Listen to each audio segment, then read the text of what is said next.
Hi, my name's Paul. I'm a homeowner with a garden to look after, and I do some of the DIY around the house. And so today we're going to be looking at Ryobi's 18-bolt battery-operated sliding miter saw. And straight into some of the features, we've got a handy lock here. The saw won't go down and indeed open up until you open this paddle with your thumb, then allowing it to go down smoothly and freely. In a traditional hinge saw with an 8-inch blade, it would be able to cut a lot less, but this is Ryobi's sliding saw, which means it will come forward very smoothly and allow you to cut a piece of board of 11 inches without issue. Which also means if you're cutting an 8-inch board at a 45-degree angle, you're going to be able to cut it no problem.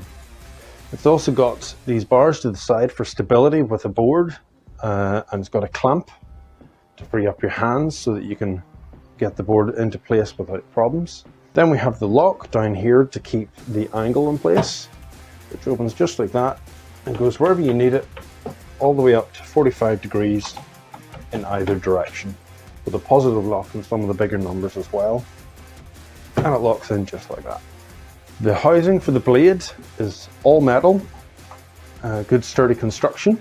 The handle is a really comfortable ergonomic shape, and it's no problem to wear gloves with these in the winter. It's still very easy to find and operate.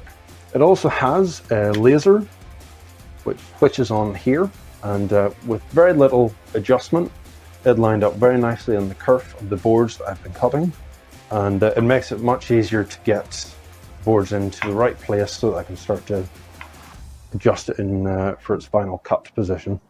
As I say, it cuts just about 11 inches, and it's with the 48 teeth, it does a very clean cut.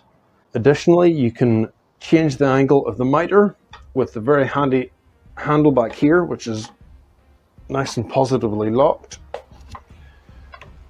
So you can then change the angle as necessary, which incidentally, out of the box, the 90 degree and the 45 degree was absolutely spot on, so I didn't need to do a thing there.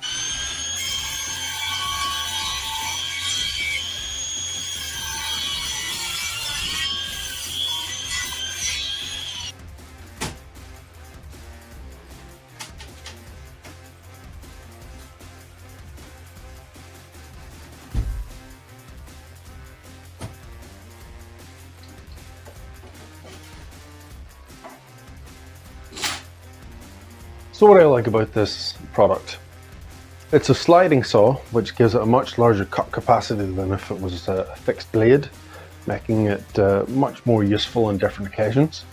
It's Ryobi's battery system, so it's wireless. I can take it to friends, cut something for them in the driveway, or indeed if you have a workshop with very limited electric supply, it makes it very useful for that. Looking forward to using the fixed cut point, so I can make partial cuts, so I can cut half laps and such. So definitely good for such things like that. So is this going to be something that's useful to you? If you don't have a miter saw, and indeed being battery operated is something you're looking for, it's definitely worth having a look at. I'm very glad to have this saw, and I'm looking forward to completing more projects with it in the future. I hope that's been helpful, and this might be the saw for you.